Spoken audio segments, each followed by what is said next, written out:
My name is Lydia Monroe. I'm 64 years old, and after 35 years building a boutique winery from the ground up, I finally sold it for a quiet fortune and bought myself a vineyard in Napa Valley. 50 acres of peace, sunlight, and rows of vines that move like green silk in the wind. For the first time in my adult life, I thought I had earned the right to rest, to wake when the light is gentle, to hear only birds and the clinking of my glass, and to live without being needed.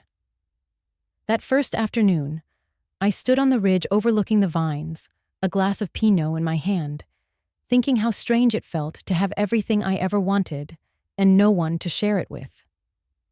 The sky was soft gold. The soil smelled alive. I told myself, this place is not an escape, it's a beginning. You might think that after decades of noise, a woman would crave silence. But the funny thing about silence is how fragile it can be. It takes only one sound to break it. My phone rang. Michael's name appeared on the screen. My son.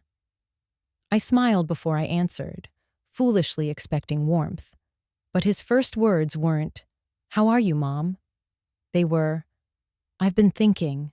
The vineyard should really be part of the family trust." I let the wind answer for me. He went on about responsibility and long-term planning, words that sounded reasonable until you heard what hid beneath them. I could almost see the spreadsheet behind his voice. I told him I'd think about it. He said, "We'll come by this weekend. Claire and the kids miss you." And just like that, my peace had an expiration date. After the call ended, I kept holding the phone as if it still carried his voice. The vines didn't move anymore. Even the breeze seemed to hesitate. It wasn't the noise that bothered me. It was the silence that came after. Sometimes life tests how much calm you can hold before it cracks. Mine cracked that evening. I went inside, poured another glass, and stared at the deed framed on the wall. My name. Only mine. I wasn't selfish. I just wanted to breathe without permission. After all, I had worked every dawn and slept through every night of my adult life to build something that was finally, unquestionably, mine. People say peace is priceless. They're wrong. Peace costs every piece of you that you spent earning it. Before I tell you what happened next, I want to ask you something. If you had finally built your sanctuary, your small corner of quiet, and someone you loved tried to claim it, would you fight back? Or would you stay silent and wait for the right moment? Because sometimes silence isn't surrender. It's strategy. I learned that the hard way. That night, I walked through the rows, touching the leaves one by one, reminding myself that everything alive grows better when it's left undisturbed.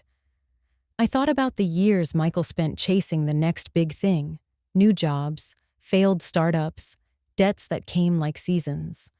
I thought about Claire, his wife, bright and eager to show the world a perfect family, and I wondered what they'd see when they arrived, a mother or an opportunity. The stars came out slowly. Somewhere in the distance, a coyote called. I finished my glass and whispered, "Let them come." It had been only one phone call, but it shifted something deep inside me. I had spent a lifetime believing that love and respect walked hand in hand. I was about to learn that in some families, they don't even live in the same house. The next morning, I called the vineyard manager, Sebastian, to confirm the irrigation schedule and to hear another human voice that wasn't calculating my worth. Then I called Harper, my lawyer and oldest friend, to double-check the property documents, just in case. I told her, half joking, that my family might try to claim my peace as their own. She laughed, but not entirely. When I hung up, I looked out at the vines again. From a distance, they all look the same. But up close, you can see how each plant twists differently, carrying the memory of every storm it survived. Maybe that's what aging really is. learning how to hold your shape even when life tries to bend you. That evening, I wrote Michael a short message. I'll see you Friday. Drive safe. Nothing more. No emotion to feed on. Just enough to let him think I was calm. I wasn't angry. Not yet. Anger burns too bright, and vineyards don't grow under fire. I needed to stay cool, measured. That's what years in business teach you. Never show the tremor before the storm. So I went back to my porch, poured one last glass, and watched the sun drown behind the hills.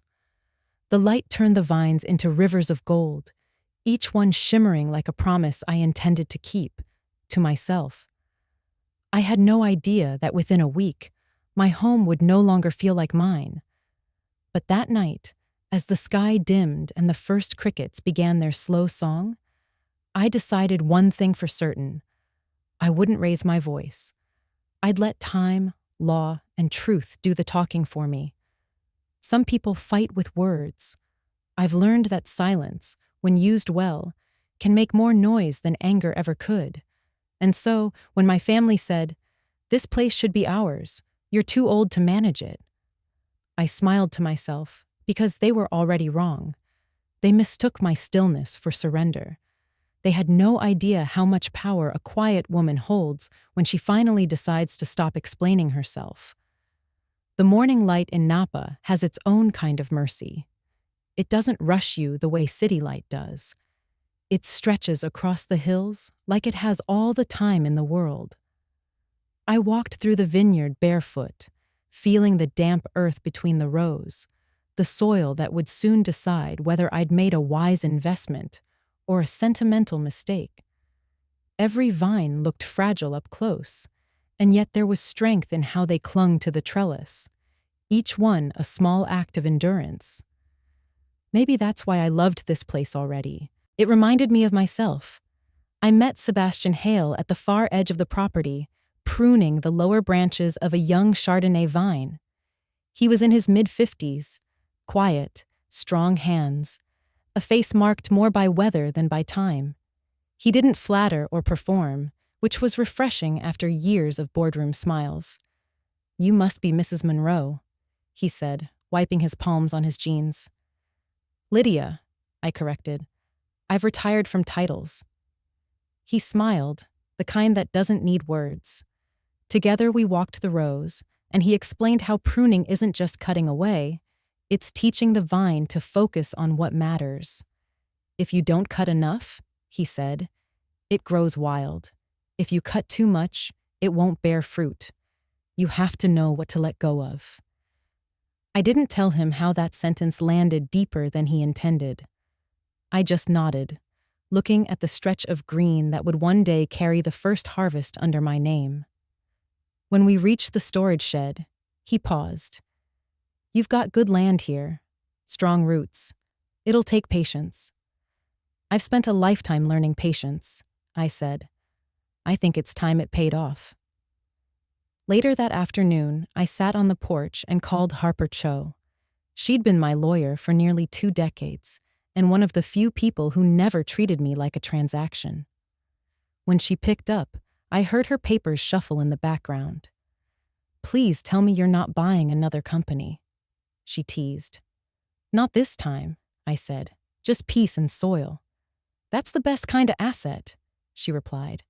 "Are you sleeping better yet?"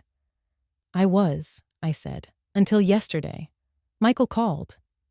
Her tone shifted instantly. "What did he want?" I hesitated. "He said the vineyard should be part of the family trust." "Of course he did," Harper muttered. "Do me a favor. Send me all your property documents again. I'll make sure everything's airtight. And Lydia, don't sign anything, not even a postcard, if he brings it." I promised I wouldn't. Then we talked a little about her new paralegal, about life in the city, about the small things that make friendship feel like an anchor. When the call ended, I felt steadier. Harper always had that effect on me, logic wrapped in kindness. The rest of the day passed slowly. I walked through the house, still half-packed from the move, touching the framed photographs on the shelves. My company's first wine label, the day I opened the Oregon tasting room. Michael at 12 holding a trophy he didn't really care about. He'd always wanted approval more than praise, and I'd always given both too easily. By evening, the air turned cooler, and the vineyard shifted colors again, silver, then mauve, then deep indigo. I was slicing fruit for dinner when my phone buzzed. It was a text from Michael. "See you Friday. Bringing Claire and the kids. Can't wait to see the place." I stared at the message for a long time. The last sentence sounded cheerful, but I could feel the weight beneath it. The way people say, "can't wait," when what they really mean is, "get ready." I typed back, "drive safe. The gate will be open." Then I set the phone down and watched the sky fade behind the hills. Out of habit, I began counting the rows of vines in my head, something I used to do when I needed to calm my thoughts. 47, 48, 49.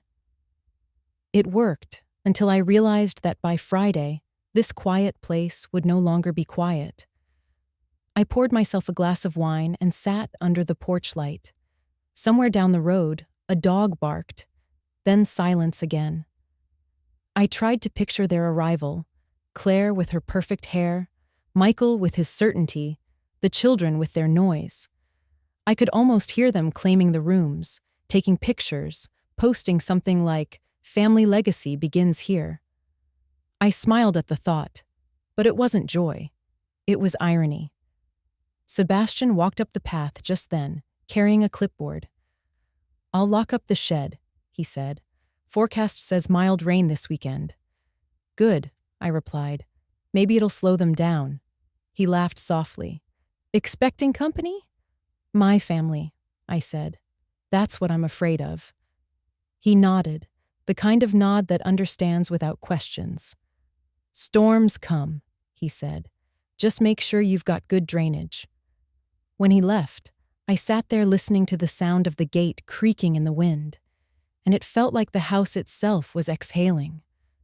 I could feel something shifting, the way air changes before lightning. They were coming. And this time, they weren't coming to visit. The vines moved in the breeze like they were whispering a warning. I raised my glass to them and said softly, "Let's see who learns to grow." By Friday morning, the house smelled of coffee and lavender polish. I'd spent the night cleaning rooms I hadn't planned to open, as if tidiness could protect me. The vineyard was quiet, wrapped in the kind of stillness that only happens before something changes. Their SUV appeared at the bottom of the gravel road just before noon, silver and too polished for country dust. Claire stepped out first, sunglasses big enough to hide behind, holding her phone like it was part of her hand. Michael followed, smiling too wide, and the children tumbled out with the noise of a parade. I waved from the porch. "Welcome to my retirement," I said. Michael laughed, already looking past me at the property. "Wow, Mom, this place is incredible. We could do so much here." That word landed like a stone. Claire walked in circles, phone raised to capture the light on the vines. "The Monroe family vineyard," she said out loud, testing how it sounded. She looked at me, grinning. "Don't you think it has a nice ring?" I smiled, but inside something folded in on itself. "It's a lovely name," I said, "for something that doesn't exist." She didn't hear me, or maybe she chose not to. Within the hour, the house no longer looked like mine. Their luggage filled the hallway. Claire unpacked candles and framed photos, setting them on tables as if replacing what had been there would make it hers. Michael moved my favorite chair to improve the flow. The kids ran upstairs, calling rooms before I could stop them. I stood there, invisible in my own home, watching the quiet unravel. Sebastian showed up mid-afternoon with the delivery truck. He paused when he saw the chaos. "Full house," he said. "Full of something," I replied. Michael came over, arm around my shoulder like a host welcoming a guest. "Mom, you've really outdone yourself. This is going to be perfect for the family legacy." "Legacy?" I asked, pretending to be amused. I thought I retired from that word. He chuckled. "You can't retire from family." That night, I heard them laughing from the living room. Claire's voice carried, bright, performative. "We should host a launch event. A new beginning. People love stories like this. Family, wine, heritage." I sat on the porch outside, glass in hand, listening through the open window. My name drifted in and out of their conversation, like background music. "She looks tired," Claire said. "Maybe it's time she lets go of the day-to-day stuff." Michael answered, "Exactly. We can help her. It's not about taking over. It's about protecting her investment." Protecting. That was the word his father used too, right before he signed papers that left me out of decisions for years. Old habits die hard, especially when they're taught young. Later, I walked back in. The kids were sprawled on the couch, sticky fingers on the cushions. Claire was showing Michael a mock-up on her phone, some logo that said, "The Monroe Estate." I asked quietly, "Did I miss the meeting where I approved that?" Claire froze for half a second before smiling. "Just brainstorming, Lydia. You have such a beautiful brand story. It'd be a shame not to share it." "I see," I said, though what I saw was the beginning of something else entirely. After they went to bed, I found my pantry labeled with tape, family use only, and my wine rack half rearranged. Even the photographs on the mantel had been shifted. My company team photo replaced by one of Michael's family. I didn't touch it. I just looked at the empty space where my past used to sit. Sebastian stopped by again the next morning, early enough that the house was still asleep. He handed me a folder, inventory lists, irrigation updates, but his eyes said he knew something was wrong. "They're making themselves at home," I said. He nodded. "That's one way to put it." "I suppose I should be flattered," I added. "Apparently, I've built something worth stealing." He studied me quietly. "What will you do?" I looked out at the vines, their green, shifting silver under the early sun. "For now," I said, "I'll let them think they're winning." That day, Michael filmed a short video of the vineyard, walking among the rows, narrating like a host on a lifestyle channel. Claire trailed behind, adjusting his shirt collar. When he posted it later, the caption read, "The Monroe Family Vineyard, a new chapter begins." The post gathered likes faster than harvest fruit. When Harper called that evening, her voice carried a hint of warning. "Lydia, I saw something online. Tell me you didn't approve that." "I didn't," I said. "Then it's time we talk." "I'm listening," I told her, "but I won't act yet." She sighed. "You're planning something, aren't you?" I smiled, though she couldn't see it. "Just preparing the soil." That night, as laughter spilled from the living room and the smell of wine filled the air, I sat alone on the porch again. The vines shimmered in the moonlight, quiet witnesses to everything I wasn't saying. Some people invade with armies, others with charm and family photos. I wasn't sure which hurt more, but I knew one thing. Whatever roots they tried to plant here, I'd make sure they didn't take hold. The next morning arrived with the sound of dishes clattering and voices claiming the day. Claire was directing breakfast like a production set, her camera propped up on a jar, the smell of pancakes mixing with perfume. Michael was already on a call by the window, speaking in the tone of a man who owned the view behind him.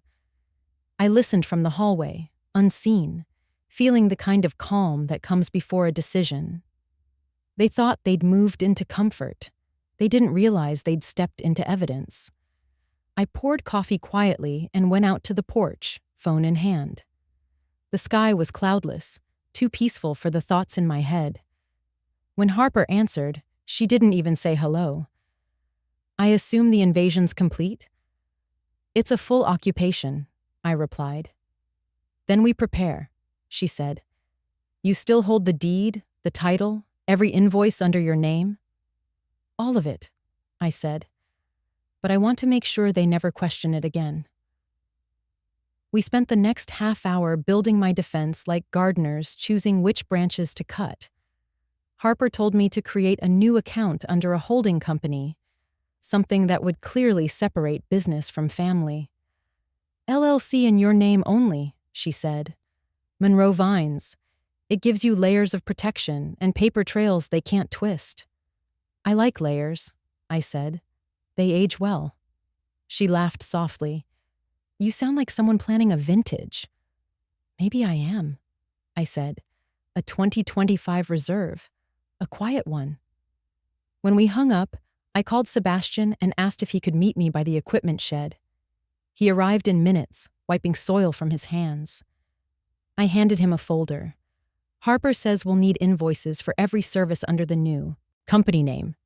Anything we order, any contractor, any supplier, put it through Monroe Vines LLC. I'll pay it, but I want it documented. He nodded. What about the event Michael's planning? What event? He mentioned hosting some kind of Monroe family launch, wanted to use the Vineyard for guests and photos. I smiled, slow and steady. Then we'll help him. In every way possible. Sebastian frowned. You're not stopping him? No, I said. We'll just make sure the invoices have his name on them. He looked at me for a long moment, then chuckled. Remind me never to underestimate you. I'm just pruning, I replied. Sometimes you have to let the wild branches grow a little before you cut them. By afternoon, I had filed every necessary document. Harper emailed confirmation that Monroe Vines LLC was active, fully owned, and legally sealed under my name. I printed the paperwork, tucked it into a blue folder, and locked it in the desk drawer Michael had claimed as his temporary office. I wanted him to see it eventually, after it was too late. Inside, Claire was rearranging the living room for better lighting. Mom, we're thinking of hosting the launch next weekend, she said brightly. I've already called a caterer. Don't worry, we'll handle everything. That's thoughtful, I replied, smiling just enough to seem harmless. Send me the invoice when it arrives. I'll make sure it's properly recorded. She blinked, confused. Oh, sure, I guess. When she turned away, I saw Michael's reflection in the window. He was watching me, expression unreadable. For a brief moment, I thought he recognized what was happening, that the stillness wasn't surrender, it was calculation. But then he smiled, and I realized he didn't see it at all. He still thought I was the same woman who let him talk over her during family dinners. That night, after they went to bed, I walked through the house collecting the small things that still belonged to me. A photo from Oregon, my husband's old corkscrew, the ledger from my first winery. I placed them carefully into a box and stored it in the cellar. If they were going to live in this space for a while, I wanted to keep at least a few corners untouched. Sebastian met me by the vines under the moonlight. They're settling in, he said quietly. I know. Doesn't it bother you? It used to, I said.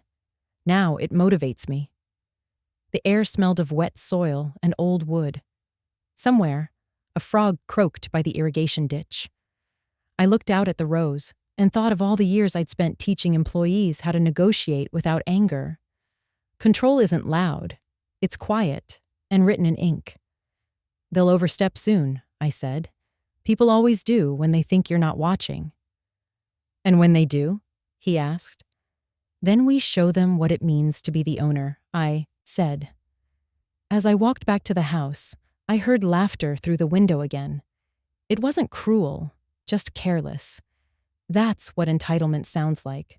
Noise that doesn't recognize who built the walls around it. In my room, I wrote a note to myself on the back of an old business card. Stay still. Collect proof. Let them reveal themselves. I slipped it into the drawer beside my bed. Tomorrow, I'd ask Harper to start tracking every invoice under Michael's event name, and I'd let the game unfold. Out in the vineyard, the wind picked up, rustling the leaves like whispers of approval. I raised my glass to the dark horizon and whispered back, "Let them think I'm weak. It's easier that way." By midweek, the house no longer felt like mine. Every surface carried someone else's fingerprint. Claire had redecorated the guest rooms for better ambiance.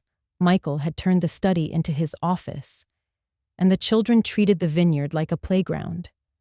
I told myself to stay calm, to let the chaos ripen before the harvest. But patience is hard when your peace begins to sound like footsteps running through it. That morning, I found a real estate brochure tucked under a stack of papers on the kitchen counter. I opened it and froze. It showed photos of vineyards, mine among them, marked with red circles and sticky notes. Comparable value, 5.4 Mauters. I didn't need to guess who had requested it. Michael walked in, humming. "Oh, you found that," he said casually. "Just getting an idea of market rates, for the future." I closed the brochure slowly. "For whose future?" He grinned, like it was a joke. "Ours, Mom. You can't manage all this forever." I looked at him for a long time before answering. "You're right about one thing," I said. "Forever is a long time, longer than most people realize." He didn't understand, and I didn't explain. Later that afternoon, a real estate agent arrived. Michael greeted her like an old friend, guiding her through the property while I followed a few steps behind, silent. The woman complimented the soil, the irrigation, the slope. Michael nodded proudly, as though he'd planted every vine himself. When we reached the wine cellar, she smiled at me. "You've built something remarkable, Mrs. Monroe." "I have," I said softly, and then looked at my son. "And I intend to keep it that way." Her eyes darted between us, sensing the tension, but pretending not to. They always do. By the time they left, the air inside the house felt different, like something had been measured and priced without my consent. I went upstairs to find some quiet. The laughter of the children echoed faintly through the walls. I told myself it was harmless. Children shouldn't carry their parents' greed. But then I heard the crash. The sound came from the cellar. Sharp. Final. I ran down the stairs and found Michael frozen, the children wide-eyed beside him. On the floor lay the remains of a bottle, the label torn, the cork still half intact. The bottle was from 1968, one of the last my husband had ever made by hand. It had survived decades, 3 moves, and every storm of my life, until now. The room smelled of old grapes and something faintly metallic. I knelt, my hands trembling as I picked up a shard of glass. It cut my finger, just enough to draw a thin line of red. I didn't flinch. Claire appeared in the doorway, her face pale. "They didn't mean to," she said quickly. "They were just playing." Michael added, "I'll replace it." I laughed, quiet and brittle. "You can't replace time," I said. For a moment, no one spoke. The only sound was the slow drip of wine seeping into the concrete, dark as spilled memory. I took a towel, wrapped the broken pieces, and placed them gently into a box. "Go upstairs," I said. "All of you." When they left, I sat alone in the cellar. The air was heavy, thick with silence. I thought about how something so precious could be shattered by carelessness, not malice. That's the cruelty of it. It's not the intention, it's the indifference. Sebastian found me there a while later. He didn't ask what happened. His eyes went straight to the stain on the floor. "That was the old Pinot, wasn't it?"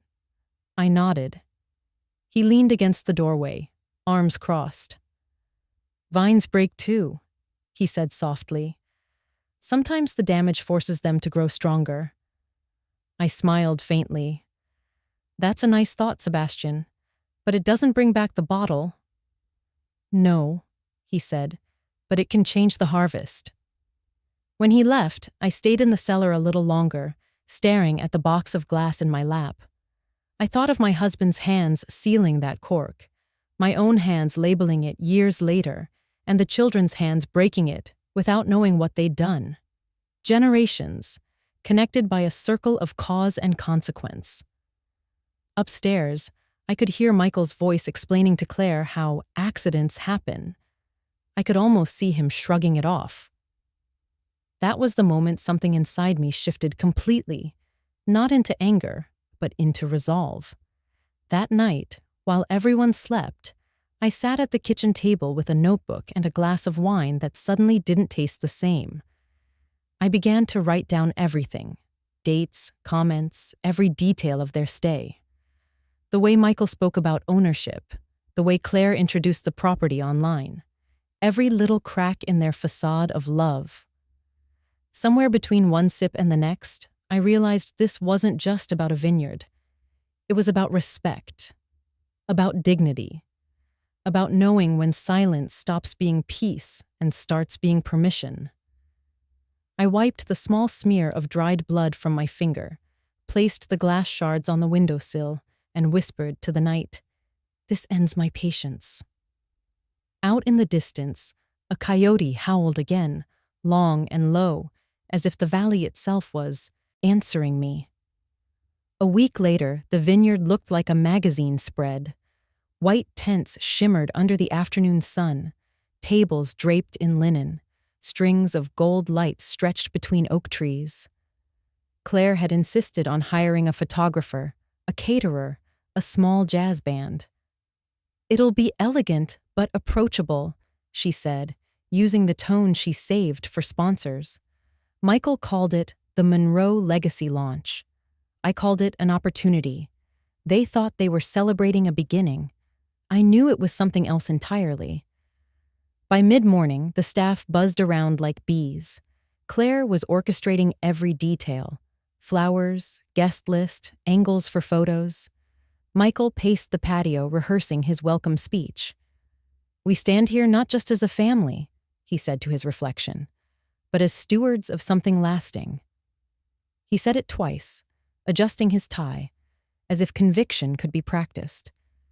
Sebastian passed by carrying cases of wine labeled Monroe Vines LLC.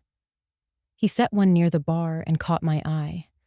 His expression held a flicker of curiosity. I gave him a small nod. He understood. Guests began to arrive around 5. Investors, old acquaintances, a few people I recognized from Michael's past attempts at success. Laughter drifted across the lawn, the kind that sounds expensive. Claire moved among them like a hostess born to it, her dress the exact shade of rosé. She introduced me as the woman who started it all, her smile too polished to be real. Michael clinked his glass for attention. "Everyone, thank you for being here," he began. "This vineyard represents more than wine. It represents legacy, family, and the continuation of a dream my mother began." Applause followed. I lifted my glass and smiled, though inside I felt nothing. As the evening deepened, the lights warmed to amber. Music swelled, and guests floated between the tables. I sat near the edge of the patio, letting the noise blur into a hum. The air smelled of roasted garlic and oak barrels. When the caterer approached me, he whispered, "Excuse me, ma'am. Mr. Monroe said the invoice should go directly to him, correct?" "Yes," I said softly. "Please deliver it before dessert." He looked puzzled, but nodded. An hour later, Michael was in his element, laughing too loudly, toasting to success, posing for photos with Claire. I watched him raise his glass and say, "To family, our greatest investment." The crowd cheered. Cameras flashed. That was the moment the caterer walked up behind him and handed him a crisp, white envelope. Michael accepted it absent-mindedly, still smiling. He opened it. The smile didn't survive. Inside was the detailed invoice for the evening: catering, entertainment, rentals, flowers, everything totaling $25,000. Every item billed to Michael Monroe. For a long moment, no one noticed. Then Claire leaned over his shoulder, her expression shifting from delight to confusion. "Why is it under your name?" she whispered. The crowd began to quiet. I stayed seated, calm, the picture of serenity. Michael looked around, searching for me. "Mom," he called, forcing a laugh. "This must be a mistake." I met his gaze. "Is it? You're the host tonight, aren't you?" A ripple of murmurs swept through the guests. Harper had always told me that embarrassment was a powerful teacher. Now I understood why. Claire tried to recover.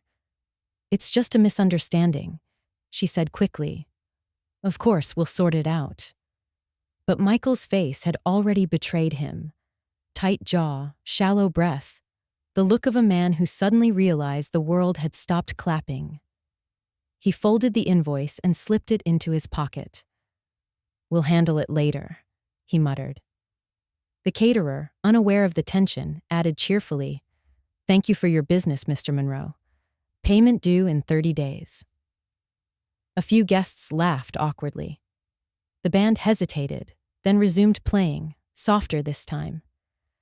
I stood, lifting my glass slightly. "To family," I said, "the ones who remind us what's truly ours." There was polite laughter, some genuine, some nervous. I turned and walked toward the vines, leaving the noise behind. Out in the rows, the air was cooler, scented with soil and new leaves. The music faded until it was nothing but a distant echo. I stood beneath the strings of light that barely reached this far, watching the party flicker through the distance like a mirage. Sebastian joined me after a while. "You planned that, didn't you?" "I prepared for it," I said. "There's a difference." He chuckled softly. "You don't do anger like most people." "Anger wastes time," I said. "Paperwork lasts longer." From the patio, a single note of laughter rose, Michael's forced, brittle sound, and then fell silent again. When the last car left and the lights dimmed, I walked back to the house. Claire stood near the doorway, holding her phone, her smile gone. "You embarrassed him," she said quietly. "He did that himself," I replied. "He just wanted to feel included." "Then he should have asked," I said, and stepped past her into the stillness of my home. Upstairs, I could hear Michael moving restlessly, the creak of floorboards marking his agitation. I sat by my window, watching the last of the lanterns flicker out. Somewhere in the distance, an owl called. The vineyard glowed faintly in the moonlight, calm, unbothered. I thought of the broken bottle, the spilled wine, the laughter that followed. Tonight had been different. This time, the silence that came after wasn't loss. It was control.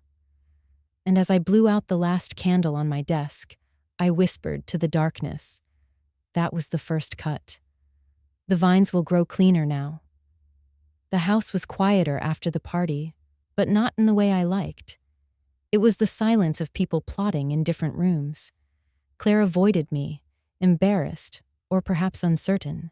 Michael buried himself in phone calls, muttering about reputation and damage control.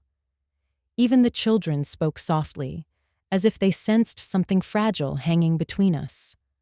I moved through the days slowly, collecting the fragments of calm where I could find them, among the vines at dawn, at my desk at night, in the steady rhythm of Sebastian's footsteps outside.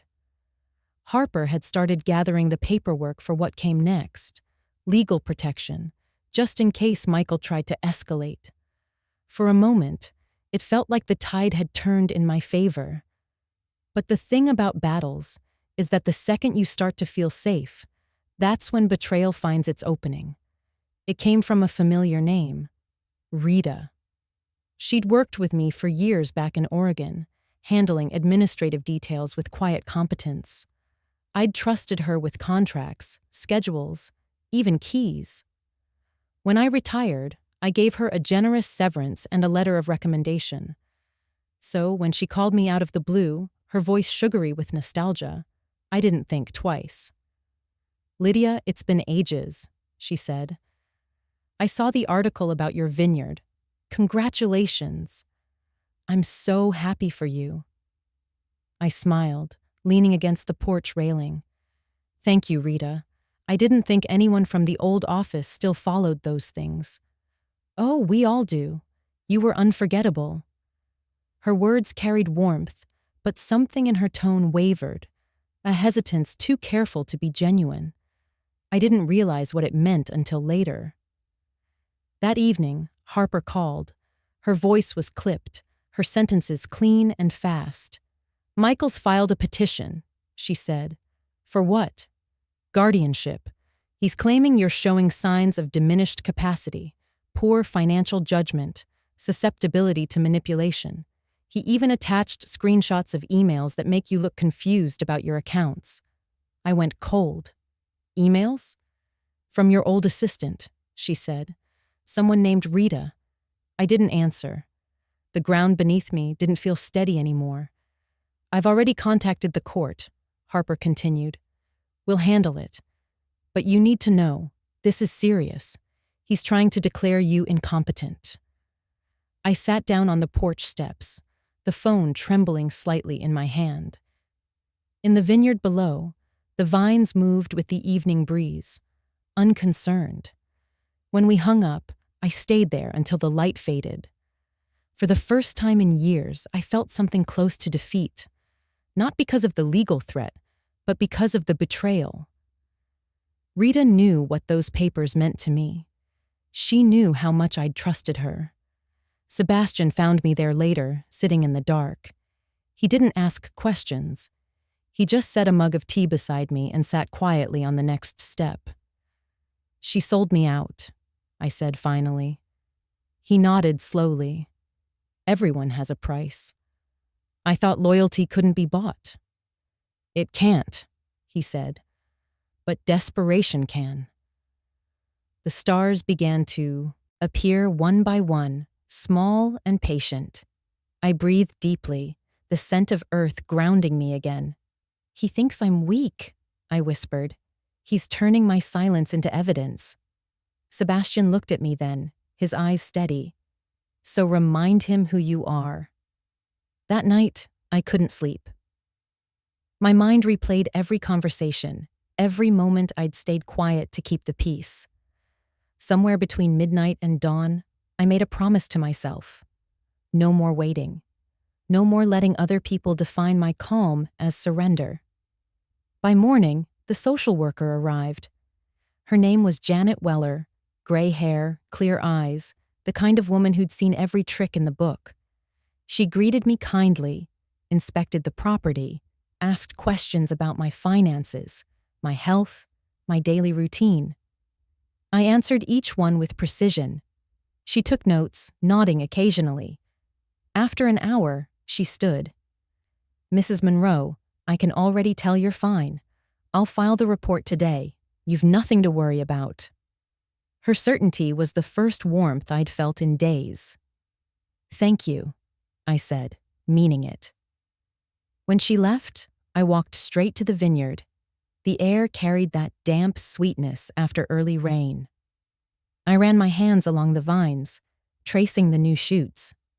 That's when Sebastian appeared beside me, pruning shears in hand. "Careful," he said.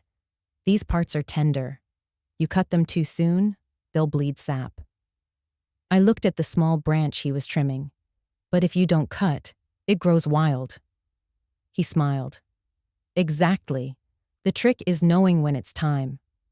I took the shears from him, turned them over in my hands. "I think it's time." That evening, I called Harper again. "Gather everything," I said. Financial records, communications, evidence of manipulation, and call Mason Cole. We'll need him." "You're sure?" she asked. "I've never been surer." When I hung up, I felt the calm return. Not the fragile kind from before, but a steady one, like the ground after a storm. Inside the cellar, the broken bottle still sat on the shelf, the glass catching the dim light. I looked at it and thought of how things break not to end, but to reveal what they were made of. For the first time in a long while, I felt ready. The vines outside rustled softly, as if agreeing. When the sun rose the next morning, I was already dressed, sitting at the kitchen table surrounded by papers, contracts, receipts, old bank statements, all the proof of a life I had built with care and precision. The air smelled of ink and dust, the scent of control reclaimed. Harper called at exactly 8. "He's moving fast," she said, "but we're faster." I could hear the confidence in her voice, sharp and calm. "Mason's on his way to your vineyard. He'll gather what we need." "Good," I said. "I want everything airtight. No emotion, just evidence." Harper chuckled softly. "That's why I like working with you. You understand, that anger isn't proof." By noon, Mason Cole arrived, a quiet man with careful eyes and the posture of someone who'd seen too many secrets. He introduced himself with a simple nod and set his briefcase on the table. "Harper said you wanted results," he said. "You'll have them." He spent the day moving through the house, scanning documents, checking Michael's digital footprint. I gave him access to my files, my phone, even my old emails. By evening, he came back with a small, satisfied smile. "You were right to prepare," he said. "He's been planning this for months." He placed a stack of printed messages in front of me. "Here, your son contacted 3 different law firms 6 months ago, all asking about conservatorship cases. He even discussed estimated inheritance values with a financial advisor. There's also a bank record showing he took out a loan based on what he called future family assets. He used your name, Mrs. Monroe." I stared at the papers, tracing the words that felt heavier than they looked. "He mortgaged my peace before he ever tried to take it." "Harper's building the counterclaim," Mason continued. "Elder exploitation, misrepresentation, defamation. Once she files, he'll have to explain everything." I nodded slowly. "He'll have his day, but so will I." When Mason left, I stepped outside. The vineyard glowed under a sky the color of copper.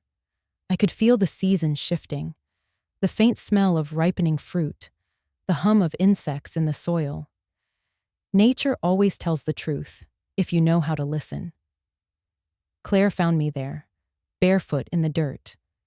She looked different, tired, maybe even afraid. "I didn't know about the petition," she said. "Michael told me it was just a protective thing, nothing serious." "Did you believe him?" I asked. "I wanted to," she whispered. "But now, he's been so angry since that night. He says you're trying to humiliate him." I studied her face, the cracks showing where vanity had once been smooth. "I'm not trying to humiliate anyone. I'm trying to survive my own family." Her eyes filled with something close to regret. "He's lost control, Lydia. He thinks he's fixing everything." "Control isn't care," I said quietly. "He's confusing one for the other." She looked down. "If you need me to tell the truth, I will." "That's all I've ever needed," I said. "The truth has its own power. It doesn't shout. It waits." That night, Harper came by in person, briefcase in hand. We sat by the fireplace, the glow flickering against her glasses as she spread the documents across the table. "This is everything we need," she said. "Mason's findings, your property records, the video from the party, the invoice trail. Together, it paints a clear picture.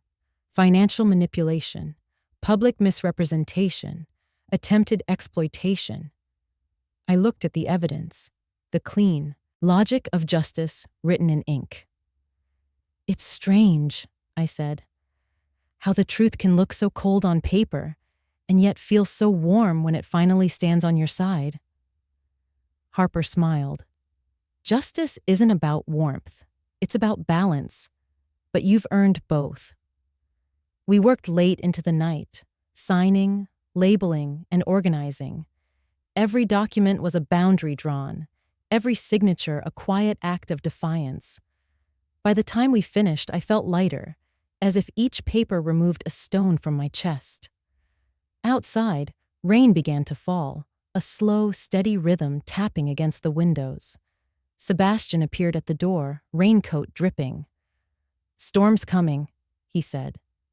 I looked at the papers spread before us and nodded. "Let it." He stepped closer, glancing at Harper's briefcase. "So it's official now?" "By morning," Harper said. "The filings will be public." Sebastian turned to me. "And you?" "I'll wait," I said. "I've done my part. The truth will do the rest." The rain thickened, a steady sound like the world washing itself clean. I watched the vineyard through the glass, the rows blurred by water but still standing. When Harper left, I stayed by the window, the candlelight softening the storm's edges. Somewhere out there, Michael was probably pacing, realizing control was slipping away. I didn't take pleasure in it. There was nothing joyful about watching your child drown in his own choices. But I did feel peace. Not the fragile kind I once chased, but a deeper kind. The peace that comes when you finally stop explaining yourself. I whispered to the rain, "He'll understand one day. Maybe too late, but he will." The vines shimmered in the lightning flash, silver for just a moment, like truth revealing itself before the dark returned. The sky over Napa turned pale and thin the morning everything came to light. The vineyard was still damp from the rain, the air heavy with that metallic scent that follows a storm. I woke early, dressed in my favorite gray sweater, and made coffee the old-fashioned way. Slow drip, porcelain cup, no rush. It felt like a ritual before battle, though I didn't want a battle at all. I wanted truth to speak for itself. Harper called just before 8. "We're ready," she said. Mason delivered the final set of documents. "I've scheduled a meeting at my office. Michael agreed to come, and he's bringing Claire." "Good," I said. "Better to let daylight see what darkness hides." She paused. "You don't have to be there for the confrontation if you'd rather not." "I've been silent long enough," I said. "I need to hear his voice when he runs out of excuses." By the time I arrived, Harper's office smelled of polished wood and legal certainty. Mason was already there, a shadow in the corner, his briefcase like a vault. Claire sat near the window, pale, nervous, twisting her wedding ring. Michael stood behind her, posture stiff, eyes darting toward the pile of folders on Harper's desk. He didn't greet me. I didn't offer one. Harper began simply, "We're here because a guardianship petition has been filed under false pretenses," she said. "We're also here to review evidence of attempted financial coercion and exploitation." Her tone was steady, clipped, almost kind. Michael scoffed.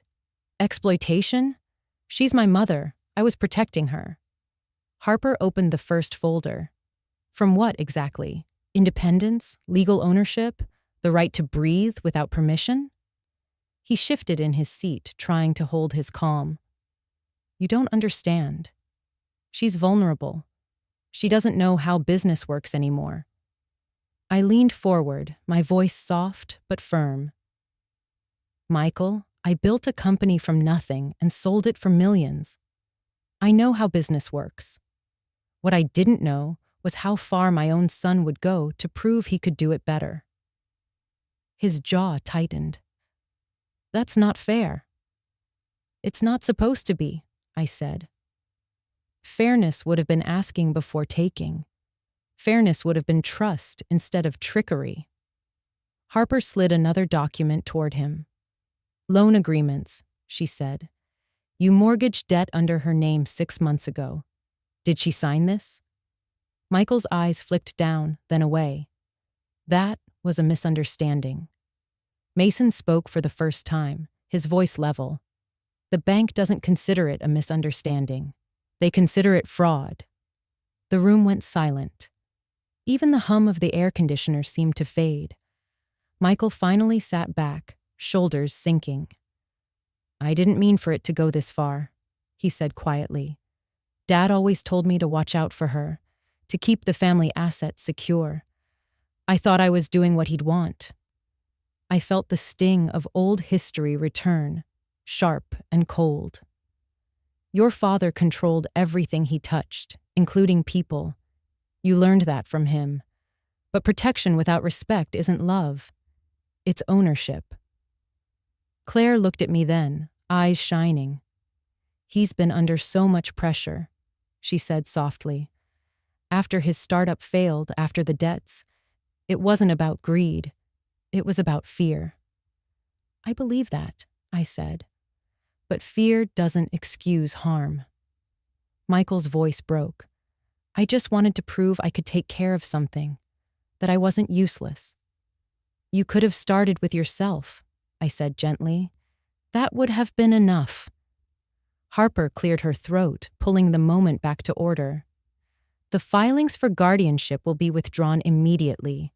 In addition, Lydia is pursuing a protective order to prevent further interference with her finances or property.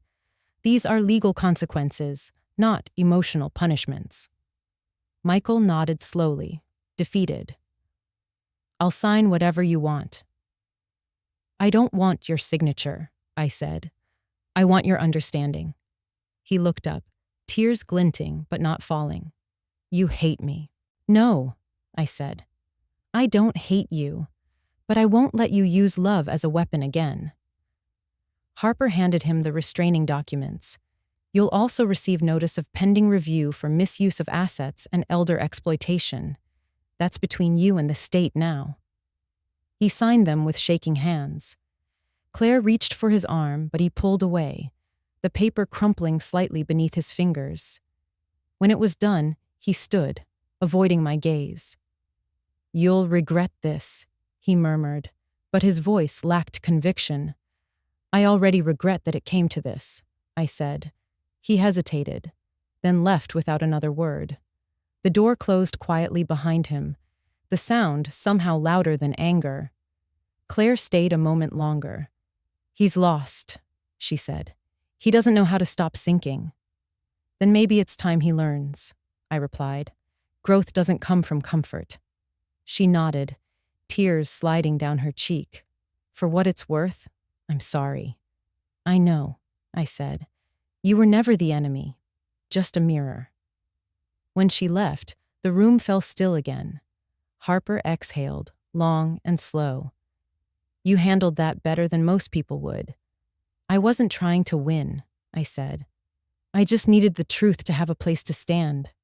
We gathered the papers into neat stacks. Mason closed his briefcase. Outside, sunlight spilled across the parking lot like a clean slate. As I stepped into the warmth, I felt neither triumph nor relief. Just quiet. The kind that comes after something heavy has been set down. The wind carried the faint scent of grapes, sweet and sharp. I thought of the vines at home, pruned, patient, waiting for harvest. Justice, like wine, needed time to settle before it was ready to be tasted. I whispered to the open air, You chose this path, Michael. I just followed mine. And for the first time in months, I felt steady enough to breathe. Harvest came early that year. The vines were heavy with fruit, the air filled with the hum of bees and the low, rhythmic voices of workers moving in the fields. I stood on the ridge at sunrise, the same place where it had all begun, watching the first baskets fill. The light broke through the valley like forgiveness, slow, golden, unforced. The vineyard was mine again, in every way that mattered. Michael and Claire had moved back to the city. I hadn't heard much from them since the hearing, except for a single email. "We need time." I didn't respond. Time was exactly what they needed, and for once, I didn't feel responsible for giving it. Harper arrived mid-morning, crisp and composed as always, a manila folder in hand. "It's ready," she said. "Your will, the one you wanted to rewrite." We sat at the old oak table by the window, the same place where I used to sign invoices and supplier checks. Now it was for something gentler, closure. "Let's read it once more," I said. She opened the folder and began.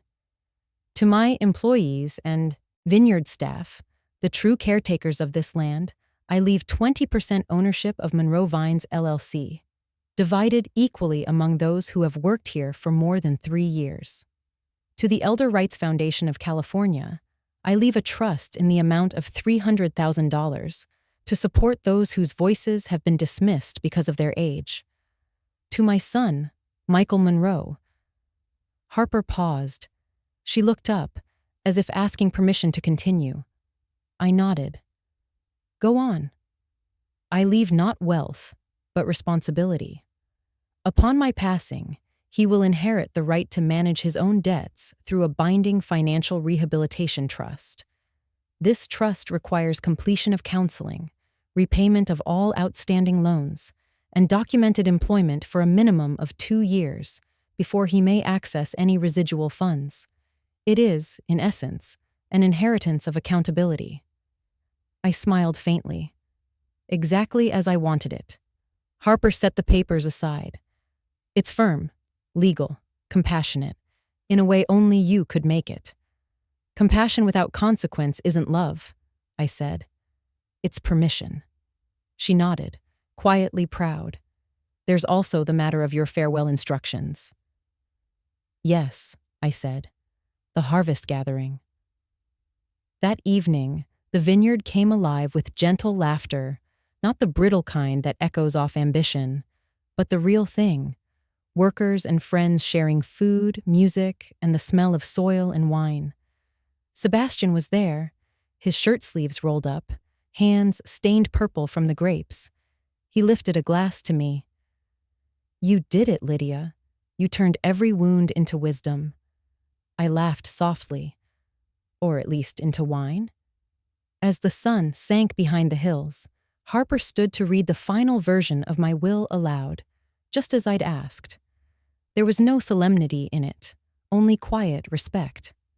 The workers listened, heads bowed, eyes shining. When she finished, the crowd clapped softly, as though applauding something sacred. Out of the corner of my eye, I saw a car pull up by the front gate. Michael stepped out, alone. He didn't approach at first, just stood there, looking at the rows of vines glowing in the dusk. After a while, he walked down the dirt path toward us, hands in his pockets, face drawn, but calmer than I'd ever seen it. No one spoke as he stopped a few feet from me. The music faded, replaced by the steady whisper of the evening wind. "I read the will," he said finally. His voice was low, almost uncertain. "You left me work." I nodded. "That's right." He gave a small, sad smile. "You always were a teacher." "I never wanted to be one," I said. "But life keeps giving lessons until we learn." He looked around at the vineyard, the people, the lights, the vines trembling under the last breath of daylight. "You did all this yourself?" "No," I said. "I just stopped letting others undo it." He swallowed, eyes glassy. "I'm sorry." I didn't answer. Sometimes forgiveness doesn't need words. It only needs space to exist. I raised my glass slightly toward him, a silent acknowledgement of what could still be salvaged. He nodded once, turned, and walked back toward the gate. The headlights swept briefly across the vines, then disappeared into the night. For a long while, I stood there watching the darkness settle, listening to the soft rustle of the leaves. Sebastian came up beside me. "You didn't say anything," he said. "I didn't need to," I replied. "Silence carries more weight when it's earned." The night deepened, and the workers began to sing softly in Spanish, their voices weaving through the rows like a blessing. Harper touched my arm gently before she left. "You've given him something most parents never do," she said. "What's that?" "The chance to grow up." I smiled, feeling the truth of it settle inside me like a slow warmth. That's all I ever wanted, for all of us. Later, when everyone had gone, I walked alone between the vines. The air smelled of ripe fruit and cool earth. I touched the leaves, their edges soft against my fingertips. The moonlight spilled across the valley like silver ink, and the vineyard seemed to breathe with me. I thought about everything that had been taken, and everything I'd chosen to let go of. Some losses, I realized, are not endings, but pruning, the necessary cuts that make room for new growth. I stopped at the ridge, the same spot where I once stood with my first glass of wine, and whispered to the night. I left them something unexpected. Not the keys to my house, but the chance to grow up. The wind moved through the vines, gentle and sure, carrying the scent of harvest and forgiveness. And for the first time, I felt completely, unmistakably free.